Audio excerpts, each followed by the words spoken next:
കാരണം എൻ്റെ അടുത്ത് എപ്പോഴും പറയാറുണ്ട്, ചേട്ടാ എനിക്ക് ചെവിയിലേലും കുഴപ്പമില്ല, കണ്ണിലേലും കുഴപ്പമില്ല, നടക്കാൻ പറ്റി എണീറ്റ് നടക്കാനോ അതൊന്നും എനിക്ക് വേണ്ട, എല്ലാം പൊക്കോട്ടെ, മുഖമൊക്കെ പൊക്കോട്ടെ, it's not a problem for me. പക്ഷേ എനിക്ക് എന്ന് വിശുദ്ധ കുർബാന സ്വീകരിക്കാൻ പറ്റില്ലയോ അന്ന് തൊട്ട് എനിക്ക് ജീവിക്കേണ്ട ആവശ്യമില്ല. എൻ്റെ പേര് അച്ചാമ്മ. ഞാൻ അജ്നയുടെ അമ്മച്ചിയാണ്. ഞാനൊരു സ്കൂൾ ടീച്ചറായിരുന്നു. കളമശ്ശേരി സെൻറ്റ് ജോസഫ് സ്കൂളിലായിരുന്നു ഞാൻ പഠിപ്പിച്ചത്. 28 വർഷത്തോളം അവിടെ പഠിപ്പിച്ചു. അജ്നയുടെ ജന്മം എന്ന് പറയുന്നത് 1994 ഏപ്രിൽ 2-ാം തീയതിയാണ്. മൂത്തയാൾ അജ്മയും അജ്നയും തമ്മിൽ 9 വയസ്സിൻ്റെ വ്യത്യാസമുണ്ട്. അതുകൊണ്ട് തന്നെ അജ്മയ്ക്ക് ഭയങ്കര സന്തോഷമായിരുന്നു ഒരു അനിയത്തിയെ കിട്ടിയതിൽ. ചെറുതായിരുന്നപ്പോൾ സമയത്തൊക്കെ വരയ്ക്കാനായിരുന്നു ആദ്യം ഒത്തിരി ഇഷ്ടം. അതിൽ മുഴുവൻ വരച്ചു വെക്കുമായിരുന്നു. പിന്നെ സ്കൂളിൽ ചേർത്ത സമയത്താണേലും ഒന്നും നമ്മൾ വീട്ടിലിരുത്തി പറഞ്ഞു കൊടുക്കണ്ട. ഒരു 4th 5th ഒക്കെ ആയി കഴിഞ്ഞപ്പോഴത്തേക്കാണ് പുറത്ത് ചെടികളെ പഠിപ്പിക്കുക തുടങ്ങിയത്. ചെടികളെയാണ് പഠിപ്പിച്ച് അങ്ങനെയാണ് പഠിക്കുന്നത്.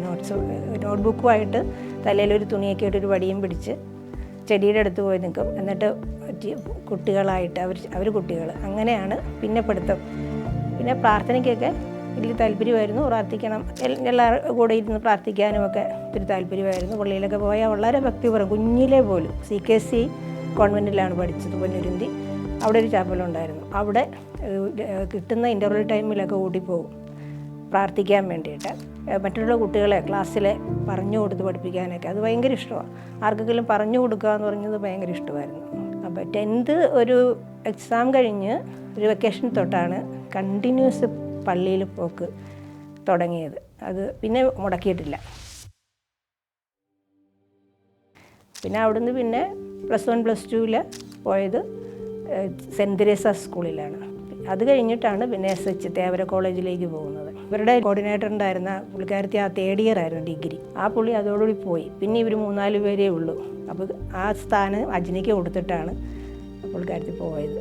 അജ്ന ഇങ്ങനെ ഉച്ചയ്ക്ക് സമയത്ത് ഫുഡ് കൊണ്ടുപോകത്തില്ല. തിങ്കളാഴ്ച ദിവസം ഇവർക്ക് അവിടെ മീറ്റിംഗ് ഉള്ളത്. ആ ദിവസം ഫുഡ് കൊണ്ടുപോകത്തില്ല.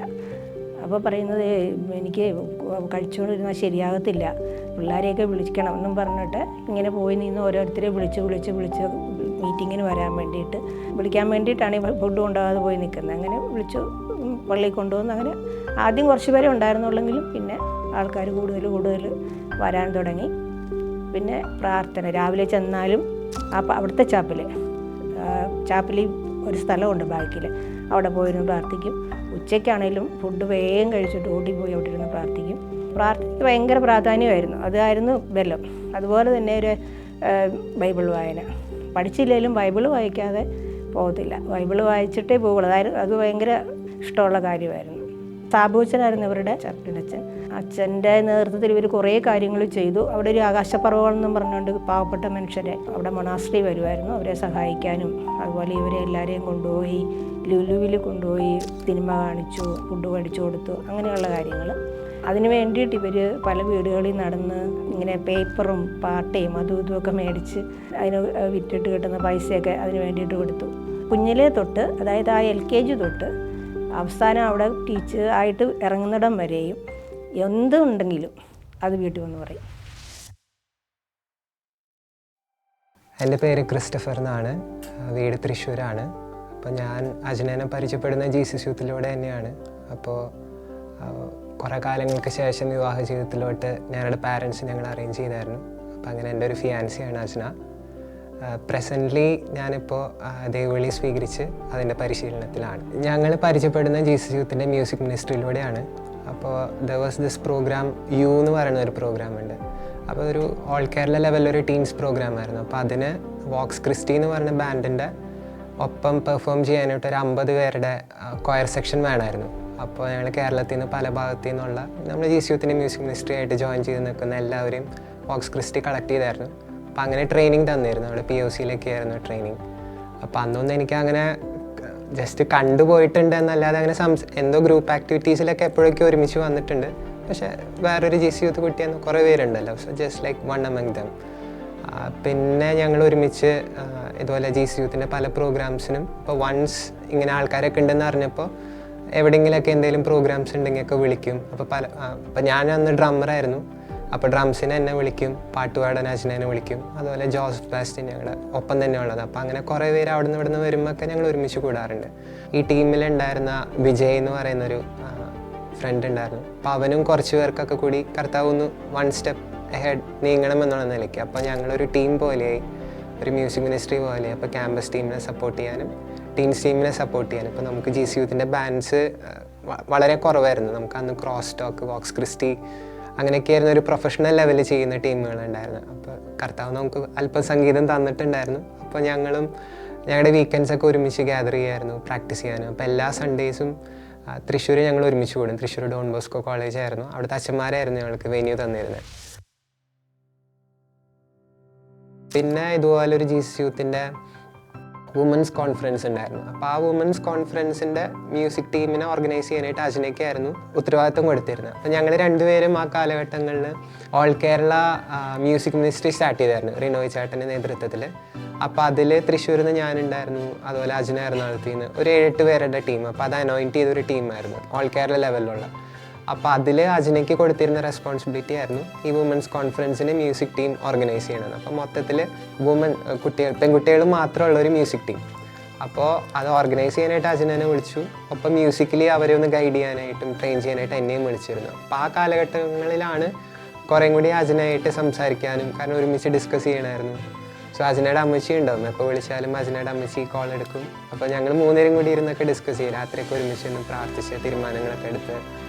അപ്പോൾ അങ്ങനെയാണ് അജ്നയെ പറ്റി എനിക്ക് കൂടുതൽ അറിയാൻ പറ്റിയത്. പക്ഷെ ഞങ്ങളെ സംബന്ധിച്ച് GC യൂത്തിൽ ചെറുപ്പം തൊട്ടേ ഞങ്ങൾ ശുശ്രൂഷ ചെയ്യുന്നുണ്ട്.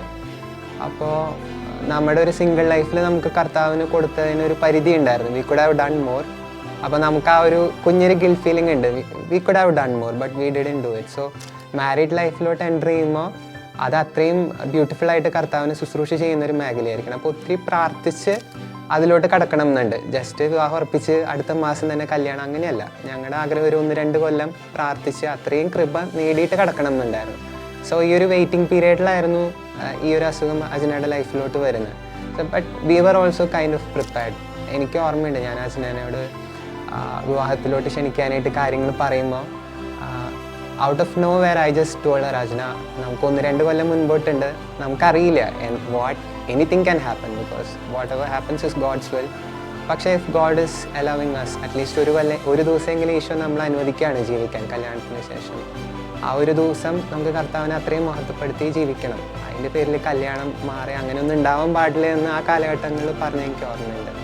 ഞാൻ നേരത്തെ പറഞ്ഞ പോലെ ഒരു മാരിറ്റൽ ലൈഫ് എന്ന് പറയുന്നത് ഒത്തിരി പ്രാർത്ഥിച്ചൊരുങ്ങി കയറേണ്ട ഒരു മേഖലയായിട്ടാണ് ഞങ്ങൾ കണ്ടിരുന്നത്. അപ്പോൾ അത്രയും പ്രാർത്ഥിച്ച് കൃപ സ്വീകരിച്ചിട്ട് കടക്കണം എന്നുള്ളൊരു സംഭവം. Holy mass was not just a part of our life but it was a heart of our life. അങ്ങനെ തന്നെ പറയാം. ഞാനിത് എവിടെയോ വായിച്ചൊരു ക്യാപ്ഷനാണ് ഒരു വിശുദ്ധൻ്റെ. അത് അക്ഷരാർത്ഥത്തിൽ ജീവിച്ചൊരു വ്യക്തിയാണ് അജ്ന. ഭക്ഷണം കിട്ടിയോ ഇതൊന്നും ആൾക്ക് മാറ്ററല്ല, കോളേജിൽ പോകാൻ പറ്റിയോ, ജോലിക്ക് സമയത്തെത്തോ, ഇതൊന്നും ആൾക്കൊരു കൺസേൺ അല്ല. I think most of S കേട്ടിട്ടുണ്ടാവും ഒരു കഥ. ഇവൻ ട്രിപ്പിനായിട്ട് കോളേജിൽ നിന്ന് വിളിക്കുന്ന സമയത്ത് Har first concern was college ട്രിപ്പിന് എത്ര പൈസ കൊടുക്കണം എന്നോ, എങ്ങോട്ടാണ് അവിടെ വിശുദ്ധ കുർബാന കിട്ടോ എന്നുള്ളതാണ് ആളുടെ ഫസ്റ്റ് കൺസേൺ. എനിക്കൊരു ഹോസ്പിറ്റൽ കൺസേൺ വന്നപ്പോൾ എനിക്ക് പരിശുദ്ധ കുർബാനയ്ക്ക് പോകാൻ പറ്റാത്തൊരു സിറ്റുവേഷൻ വന്നു. അതെനിക്കും ഭയങ്കര വിഷമമായിരുന്നു. അപ്പോൾ എൻ്റെ മനസ്സിലോട്ട് പെട്ടെന്ന് വന്നുള്ളൊരു ആശയമായിരുന്നു, അറിയുന്ന ഒരേ ഒരു വ്യക്തി എല്ലാ ദിവസവും പരിശുദ്ധ കുർബാനയ്ക്ക് പോകുന്നത് അജ്നയാണ്. അപ്പോൾ ഐ ആസ്ക്ഡ് അജ്ന, അതായത് അജ്ന ഇന്ന് പോകുമ്പോൾ ഒന്ന് ഫോണും കൂടിയും കൊണ്ടുപോകും, എന്നിട്ട് പരിശുദ്ധ കുർബാന മധ്യേ ഫോണിൽ വിളിക്ക്, ഞാൻ മൈക്ക് ഓഫ് ആക്കി ഇടാം. അപ്പം അങ്ങനെ അജ്ന കുർബാനയ്ക്ക് പോയി അവൾ സ്പീക്കറിൻ്റെ സൈഡിൽ പോയി നിൽക്കും. അപ്പം അങ്ങനെ എനിക്ക് വിശുദ്ധ കുർബാന കൂടാൻ പറ്റിയിട്ടുണ്ട്. എന്നിട്ട് ആഫ്റ്റർ ദാറ്റ് ഒരു 2-3 years later when Ajna was diagnosed with cancer, once റൂമിലോട്ട് മാറ്റുക അല്ലെങ്കിൽ വാർഡിലോട്ട് മാറ്റിയപ്പോൾ the first thing she ensured is എന്നെ വിളിക്കും. അപ്പോൾ ഞാൻ പരിശുദ്ധ കുർബാനയ്ക്ക് പോകുമ്പോൾ ഞാനും മൊബൈൽ എടുക്കും, സ്പീക്കറിൻ്റെ സൈഡിൽ പോയി നിൽക്കും. ആ സമയത്ത് എനിക്കായിരുന്നു ആ ഒരു ഭാഗ്യം കിട്ടിയിരുന്നത്. അപ്പോൾ അവൾ ഹോസ്പിറ്റലിൽ ബാക്കിയുള്ള ദിവസം രാവിലെ കറക്റ്റ് വിളിക്കും, ആൾ എണീറ്റ് റെഡി ആയിട്ടിരിക്കുന്നുണ്ടാവും, പരിശുദ്ധ കുർബാന കൂടും. ചിലപ്പോൾ ആൾ മയങ്ങിപ്പോവും സെഡേഷനിൽ, പക്ഷേ എനിക്ക് കാണാൻ പറ്റും. ചിലപ്പോൾ പെട്ടെന്ന് ഞെട്ടി എണീറ്റിട്ട് വേഗം കുർബാന അറ്റൻഡ് ചെയ്യും. അപ്പോൾ ഇതിനോടിടയ്ക്കാണ് ഈ പല്ലിന് വേദന വരുന്നത്. പല്ല് വേദന വന്നിട്ട് ഡോക്ടറെ കാണിക്കാൻ കൊണ്ടുപോയതാണ്. അപ്പോൾ ഡോക്ടറോട് പറഞ്ഞു എനിക്കിങ്ങനെ ഇവിടെ ഒരു മരവിപ്പുണ്ടെന്ന് പറഞ്ഞു. അപ്പോൾ ഡോക്ടർ പറഞ്ഞു ഇവിടെ ഒരു സർജൻ വരും, സർജനെ ഒന്ന് കണ്ടിട്ട് പോകാൻ മതിയെന്ന് പറഞ്ഞു. അങ്ങനെ സർജനെ കാണാൻ നിന്നു. സർജനെ കണ്ടപ്പോൾ സർജനാണ് ഡൗട്ട് തോന്നിയിട്ട് ഇങ്ങനെ ആദ്യം ഈ മോണയുടെ അവിടെ നിന്ന് പല്ലിൻ്റെ അകത്തുനിന്ന് എന്തോ കുത്തിയെടുത്ത് ലിസി ഹോസ്പിറ്റലിൽ കൊടുത്തു. അപ്പോൾ പക്ഷേ അതിനകത്ത് പ്രശ്നമൊന്നുമില്ലായിരുന്നു. പിന്നെ സർജൻ പറഞ്ഞു അവിടെ സ്പെഷ്യലിസ്റ്റ് ഹോസ്പിറ്റലിൽ അഡ്മിറ്റ് ആകാൻ പറഞ്ഞു. അങ്ങനെ അഡ്മിറ്റായി മോണേന്ന് അവർ എടുത്തു. അപ്പോഴാണ് അത് ഇങ്ങനെ ബയോപ്സിക്ക് എടുത്തിട്ടാണ് ഞങ്ങളെ വിളിപ്പിക്കുന്നത് അങ്ങോട്ട്. അപ്പോൾ അവിടെ ചെല്ലുമ്പോഴാണ് ഡോക്ടർ പറയുന്നത് ഇങ്ങനെ. അത് കഴിഞ്ഞ് വീട്ടിൽ വന്ന് അജിനയോട് പറഞ്ഞു ഇങ്ങനെയാണ് മോനെ എന്ന് പറഞ്ഞപ്പോൾ പറഞ്ഞ് അതിനെന്താ അമ്മച്ചി, എനിക്കൊരു കുഴപ്പമില്ല, കർത്താവിൻ്റെ പദ്ധതിയല്ലേ എന്ന് പറഞ്ഞു. അപ്പോൾ ഒരു വിഷമവും കാണിച്ചില്ല ഒന്നും. അതിൽ കാലിൽ നിന്ന് എല്ലെടുത്തിട്ടാണ് ഇവിടെ അത് മുറിച്ചിട്ട് കാലിൽ നിന്ന് ഇടത് കാലിൽ നിന്ന് ഇവിടെ എടുത്തിട്ടാണ് ഇവിടെ വെച്ചത്. അപ്പോൾ അത് കുഴപ്പമില്ലാതെ കഴിഞ്ഞു. പക്ഷേ ഇടത് കാലിൽ എല്ലാം എടുത്തിടാൻ പഴുത്തിട്ട് നടക്കാൻ വയ്യാതെ വന്നിട്ട് ഒരു 1.25 മാസത്തോളം ഞങ്ങൾ അമൃതയിൽ അഡ്മിറ്റായിരുന്നു. അതിനുശേഷം പിന്നെ ഇത് കീമോയും ഒക്കെ കഴിഞ്ഞപ്പോഴത്തേക്ക് ഡോക്ടർ പറഞ്ഞു ഇനിയിപ്പോൾ കുഴപ്പമൊന്നുമില്ല, ഇനിയൊന്നും പേടിക്കണ്ടെന്ന് പറഞ്ഞു. പക്ഷേ ഫെബ്രുവരി ആയപ്പോഴത്തേക്ക് വീണ്ടും രണ്ടാമത് അത് സർജറി നടന്നു. വീണ്ടും മെയ് ആയപ്പോൾ വീണ്ടും സർജറി നടന്നു. അങ്ങനെ അപ്പോഴത്തേക്കും ഇതെല്ലാം ഇതായി. പിന്നെ ഒന്നും സർജറിയിൽ ഇവിടെ ഒന്നും പിടിക്കാതായി, അകത്ത് വെച്ചിരിക്കുന്ന ഒന്നും പിടിക്കാതായി, വല്ലാത്ത ബുദ്ധിമുട്ടായി. കൊച്ചിൻ്റെ അതായത് ഒന്നും വയറോട് കഴിക്കാനോ എല്ലാം വലിയ പ്രശ്നങ്ങളായി ആ കൂടി. പിന്നെ ഓഗസ്റ്റിൽ ഈ വലത് കാലിൽ നിന്ന് എല്ലായിടത്ത് വെക്കാം, ഇതേ ലാസ്റ്റ് ചാൻസാണ്, ഇനി ഒന്നും കൂടെ ചെയ്യാനില്ല എന്ന് ഡോക്ടർ തന്നെ പറഞ്ഞു. പിടിച്ചില്ലെങ്കിൽ വേറൊന്നും ചെയ്യാനില്ല എന്ന് പറഞ്ഞു. എല്ലാവരുടെയും പ്രാർത്ഥന കൊണ്ട് കുഴപ്പമില്ലാതെ ആ സർജറി കഴിഞ്ഞു. അങ്ങനെ ഒരു വർഷത്തോളം വലിയ കുഴപ്പമില്ലാതെ അങ്ങനെ അങ്ങോട്ട് പോയി. പിന്നെ വായിന്ന് വീണ്ടും വായിക്കകത്തുനിന്ന് പിന്നെ വീണ്ടും ഗ്രോത്ത് ഉണ്ടായി. അതങ്ങനെ വായിലെല്ലാം ഇവിടെ പല്ലെല്ലാം മൂടി അതങ്ങനെ പോയി. പിന്നെ അത് പുറത്തേക്ക് വന്നു. മുഖമെല്ലാം ഇങ്ങനെ ഉണ്ട പോലെ നിറച്ച്. ചെവിയുടെ കേൾവി പോയി, ഈ കണ്ണിൻ്റെ കാഴ്ച പോയി. അങ്ങനെ പിന്നെ വായെല്ലാം നിറഞ്ഞ് ഇവയെല്ലാം ഇങ്ങനെ നിറച്ച് ട്യൂമറായിരുന്നു വായിക്ക്. For Ajna it was like യാത്രയ്ക്ക് തന്നെ ബുദ്ധിമുട്ടാണ്. അമ്മച്ചി നേരത്തെ സൂചിപ്പിച്ചായിരുന്നു, ആദ്യം കാലുമേലത്തെ ഇത് കോംപ്ലിക്കേഷനായി, പഴുത്തു. കാലൊന്ന് നിലത്ത് കുത്തുമ്പോൾ ഹീല് നിലത്ത് മുട്ടില്ല. ഹീല് നിലത്ത് മുട്ടണമെങ്കിൽ ആ സർജറിയിൽ കട്ട് ചെയ്തെടുത്ത ആ ഭാഗം മൊത്തം ഇലോങ്ങേറ്റ് ആവും. അങ്ങനെ ലെഗ് ഫോം ആയിപ്പോയി. അപ്പോൾ ആ വേദന സഹിച്ച് നടന്നിട്ടായിരുന്നു ആള് പരിശുർബാനയ്ക്ക് പോയിരുന്നത്. അപ്പോൾ ആ കറക്റ്റ് സമയത്ത് പോയില്ലെങ്കിൽ പോകാനും പറ്റില്ല. ഒറ്റ ദിവസം പോലും പരിശുർബാന മുടക്കില്ല. അപ്പോൾ മുടക്കില്ല എന്നുള്ളത് ഇസ് ജസ്റ്റ് വൺ പാർട്ട്. അതിൻ്റെ നെക്സ്റ്റ് ലെവലാണ് പബ്ലിക്കിൻ്റെ മുമ്പിൽ ഇങ്ങനെ മൂക്കിക്കൂടെ ഒഴിച്ചു കൊടുക്കാൻ പറ്റില്ല. ട്യൂബ് ആദ്യം മൂക്കിക്കൂടെയായിരുന്നു. സോ അമ്മച്ചി പറഞ്ഞ പോലെ സങ്കീർത്തിയിൽ പോയി അച്ഛൻ ഗ്ലാസ്സിൽ അലിയിപ്പിച്ച് ഒഴിച്ചു കൊടുക്കുന്നു ഈശോനെ. അപ്പോൾ അറ്റ് എനി പോയിന്റ് ഒരിക്കൽ പോലും ഒന്നും തന്നെ മാനസികമായിട്ടുള്ള ഒരു ബലഹീനതയും ഈശോയെ സ്വീകരിക്കുന്നതിൽ നിന്ന് അജനനെ തടസ്സപ്പെടുത്തിയിട്ടില്ല. പിന്നീട് ഈ ട്യൂബ് നമുക്ക് അധികം കാലം മൂക്കിലിടാൻ പറ്റില്ല, അതവിടെ പഴുക്കും. അപ്പോൾ ഫോർ ലോങ് ടേം അവർ ചെയ്യുന്ന നേരിട്ട് വയറിലോട്ട് തുളച്ചിട്ടുള്ള ഒരു ട്യൂബായിരുന്നു. അപ്പോൾ അതെന്ന് പറഞ്ഞാൽ നമുക്ക് ഉടുപ്പ് മാറ്റേണ്ടി വരും. അപ്പോൾ ഇതുപോലെ തന്നെ അച്ഛൻ്റെ മുമ്പിലാണെങ്കിലും നമുക്ക് ഉടുപ്പ് മാറ്റി സ്വീകരിക്കാൻ പറ്റില്ലല്ലോ. അപ്പോൾ അതാണ് അമ്മച്ചി പറഞ്ഞ പോലെ ഈ വായലുണ്ടായിരുന്ന ഒരു കുഞ്ഞു പോക്കറ്റാണ്, അത് ഈശോയായിട്ട് കൊടുത്തതായിരിക്കാം, കൗളിൻ്റെ ഇടയിൽ ഒരു ഗ്യാപ്പ്. അപ്പം അച്ഛനെ അനുവദിച്ചു അത് വായിൽ ഇടയ്ക്ക് കയറ്റി ഇങ്ങനെ ഒരു പോക്കറ്റ് പോലെ കയറ്റി വെച്ചിട്ട് വീട്ടിൽ പോയിട്ടാണ് റൂം വാതിലടച്ചിട്ട് ഡ്രസ്സ് മാറ്റിയിട്ട് കുറച്ച് നേരം അവിടെ ഇരുന്ന് ആരാധിക്കും. ഈശോനെ ആരാധിച്ചതിന് ശേഷം വെള്ളത്തിൽ അലിയിപ്പിച്ചിട്ട് ഈശോനെ സ്വീകരിക്കുമായിരുന്നു. എന്നെ ഒത്തിരി സ്ട്രൈക്ക് ചെയ്ത ഒരു ഇൻസിഡൻ്റാണ് ഇതുപോലെ പരിശുർബാനയ്ക്ക് അജ്ന അവസാനമായിട്ട് പോയ പരിശുർബാന തന്നെ പറയാം. പള്ളിയിൽ അവസാനമായിട്ട് പോയ വിശുദ്ധ കുർബാന. അപ്പം അന്ന് അമ്മച്ചിക്ക് അന്നത്തെ ദിവസം രാവിലെ ഭയങ്കര ബുദ്ധിമുട്ടായിരുന്നു, തലവേദനയും ഭയങ്കര ബുദ്ധിമുട്ടായിരുന്നു. അപ്പം അമ്മച്ചി അജ്നേനോട് പറയുന്നുണ്ട് രാവിലെ, അജ്ന നമുക്കിന്ന് വൈകിട്ട് വിശുദ്ധ കുർബാനയ്ക്ക് പോവാം, എനിക്കിപ്പോൾ തീരെ വയ്യ, നമുക്ക് വൈകിട്ട് പോകുമ്പോൾ ഇപ്പോൾ റെസ്റ്റ് എടുത്തോളം പറയുന്നുണ്ട്. സോ അവസാനമൊക്കെ ആയപ്പോഴേക്കും അജ്നയുടെ വായ, അതുപോലെ കാല്, ചെവി, കണ്ണ് ഇതെല്ലാം പോയായിരുന്നു. മൂക്കിക്കൂടി ആണെങ്കിലും ശ്വാസം വലിക്കൊരു കുഞ്ഞു ദ്വാരം ഉണ്ടായിരുന്നുള്ളൂ. അപ്പോൾ ഈ സമയത്ത് അഡീഷണലി വന്നുള്ളൊരു ബുദ്ധിമുട്ടായിരുന്നു, അജ്നയ്ക്ക് ഓർമ്മ നഷ്ടപ്പെടും പെട്ടെന്ന്, ബ്രെയിനിലെ കെമിക്കൽ റിയാക്ഷൻസ് ഒക്കെ മാറാൻ തുടങ്ങി. അപ്പോൾ ഓർമ്മ നഷ്ടപ്പെടുന്ന ഒരു കാലഘട്ടമായിരുന്നു. അപ്പോൾ ആ ഒരു ദിവസം അമ്മച്ചിക്ക് ഇത്ര വയ്യാത്ത ദിവസം രാവിലെ അമ്മച്ചി ഇങ്ങനെ അച്ഛനോട് പറഞ്ഞു നമുക്ക് വൈകിട്ട് പോകാമെന്ന് പറയുന്നുണ്ട്. അപ്പോൾ അച്ഛനെ അപ്പോൾ തലയാട്ടി. അപ്പോൾ അമ്മച്ചി തിരിച്ച് കിച്ചണിൽ പോയി കാര്യങ്ങളൊക്കെ ചെയ്തുകൊണ്ടിരിക്കുക. അപ്പച്ചൻ അതിന് ശേഷം നടക്കാൻ പോയി വന്ന് നോക്കിയപ്പോൾ ഉണ്ട് അജ്നയുടെ ചെരുപ്പ് കാണാനില്ല, അമ്മച്ചിയുടെ ചെരുപ്പ് മാത്രം. പള്ളിയിൽ പോകേണ്ട ടൈമാണ്, പള്ളിയിലായിരിക്കേണ്ട ടൈമാണ്. അപ്പോൾ തിരിച്ച് ചെന്ന് നോക്കുമ്പോഴാണ് മുകളിൽ അജനയില്ല, അജനനെ കാണാനില്ല. അപ്പോഴാണ് മനസ്സിലായത് ആളിറങ്ങിപ്പോയി, ഡ്രസ്സൊക്കെ മാറി സ്വയം ഇറങ്ങിപ്പോയി.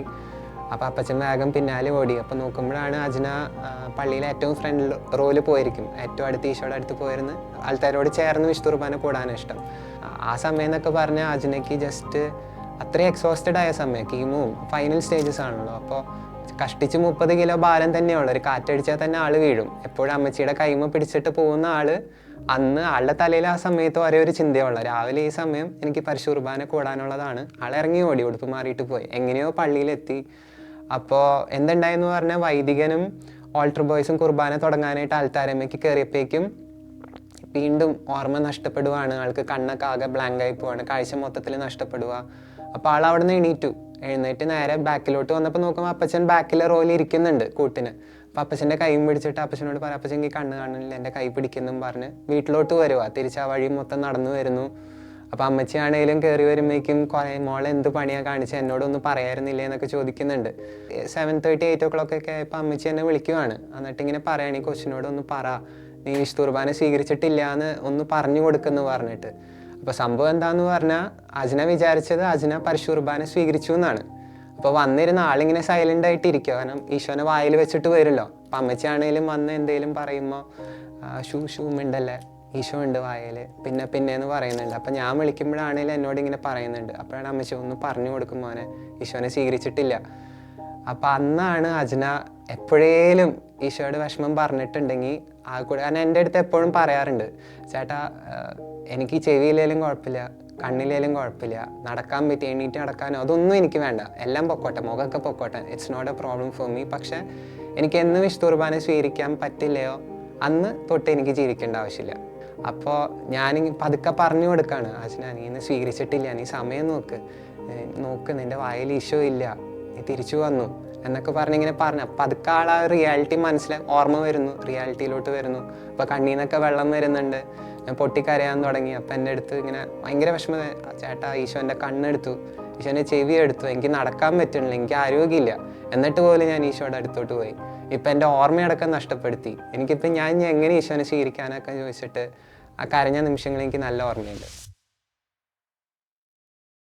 പിള്ളേർ പറയും, ജിസുത്തെ പിള്ളേരായിരിക്കാം, അങ്ങനെയുള്ള പിള്ളേർ വന്നിട്ട് പറയും, ഞങ്ങൾ അജൻ ചേച്ചിയുടെ അടുത്ത് പോകാറുണ്ട്, അതിന് ചേച്ചി കാരണമാണ് ഞങ്ങളിപ്പോൾ പള്ളിയിൽ പോണത്, ഞങ്ങൾ പള്ളിയിലൊന്നും പോകാറില്ലായിരുന്നു, ഇപ്പോൾ ഒറ്റ ദിവസം കുർബാന മുടക്കാതെ ഞങ്ങൾ ഓർക്കാറില്ല, ഞങ്ങൾ പോകാറുണ്ട്. കേൾക്കുമ്പോൾ ഒത്തിരി സന്തോഷം തോന്നും, അങ്ങനെ അവരൊക്കെ ആ ഒരു രീതിയിലേക്ക് വന്നതിൽ. പരിശുദ്ധ കുർബാന പണ്ട് കാലങ്ങളിലൊക്കെ നമുക്ക് അത് അത്ര ഇമ്പോർട്ടൻ്റ് ആയിരുന്നു. പരിശുദ്ധ കുർബാനയ്ക്ക് പോയില്ലെങ്കിൽ അന്നത്തെ ദിവസം ഭക്ഷണം കൊടുക്കാത്ത ഗ്രാൻഡ് പാരൻസൊക്കെ ആയിരുന്നു നമുക്കുണ്ട്. നമ്മുടെ പാരൻസിനൊക്കെ അങ്ങനെ അനുഭവങ്ങൾ ഉണ്ടായിട്ടുണ്ട്. പക്ഷേ ഇപ്പോഴത്തെ ഒരു generation is going away from the church. അത് ബോറിംഗ് ആണ്, ഇത്രയും റിപ്പിറ്റേറ്റീവ് പ്രേയേഴ്സ്, ഇത്രയും ലോങ്, മനസ്സിലാവുന്നില്ല, ഇൻട്രസ്റ്റിംഗ് അല്ല, അങ്ങനത്തെ ഒക്കെ ഒരു ജനറേഷനാണ് ഇപ്പോൾ നമുക്കുള്ളത്. അപ്പോൾ ഈ ഒരു കാലഘട്ടത്തിൽ അന്നും ഈശോ തന്നെയാണ് ഈ പരിശുദ്ധ കുർബാനയിൽ, ഇന്നും ഈശോ തന്നെയാണ് പരിശുദ്ധ കുർബാനയിൽ. അജ്നയുടെ ലൈഫിൻ്റെ ഒരു മെയിൻ സംഭവം എന്ന് പറഞ്ഞാൽ ഷി വാസ് ടു ഹംബിൾ. അവൾ എത്രത്തോളം കഴിവുണ്ടെന്നോ ഇതൊന്നുമല്ല, ഈശോയെ സ്വീകരിച്ച് കഴിഞ്ഞ് ഈശോയുടെ ക്യാരക്ടർ സ്വന്തം ലൈഫിൽ ഇംപ്ലിമെൻറ്റ് ചെയ്യുക. അപ്പോൾ ഞാൻ സെമിനാരിയിൽ പോയതിന് ശേഷമാണ് എനിക്ക് മനസ്സിലാവുന്നത്, അവിടെ നമ്മൾ ഓരോ സ്പെസിഫിക് ക്യാരക്ടേഴ്സ് നമ്മൾ ബിൽഡ് ചെയ്യാൻ നോക്കും. അപ്പോൾ ഇതൊക്കെ അവിടെ റിഫ്ലക്റ്റ് ചെയ്യുമ്പോൾ എൻ്റെ മനസ്സിലോട്ട് ഈശോ ഇതൊക്കെ തന്നെ അജ്നയിലെ ഏറ്റവും അധികം വിളങ്ങി നിന്നുള്ളൊരു character. So no matter how talented you are or how high you are in society, make sure you are most humble. പിന്നെ ഈശോയെ സ്വീകരിക്കുക. ഈശോനെ സ്വീകരിച്ചതിന് ശേഷം കാരണം ഈശോ തന്നെ അതാണല്ലോ പറയുന്നത്. യോഹന്നാൻ 6:54 പറയുന്നുണ്ട്, എൻ്റെ ശരീരം ഭക്ഷിക്കുകയും എൻ്റെ രക്തം പാനം ചെയ്യുകയും ചെയ്യുന്നതിനോട് കൂടെ ഞാനുണ്ട്, അവസാന ദിവസം ഞാൻ അവനെ ഉറപ്പിക്കും, അവർക്കേ നിത്യജീവൻ ഉണ്ടാവുള്ളൂ എന്ന് പറയുന്നുണ്ട്.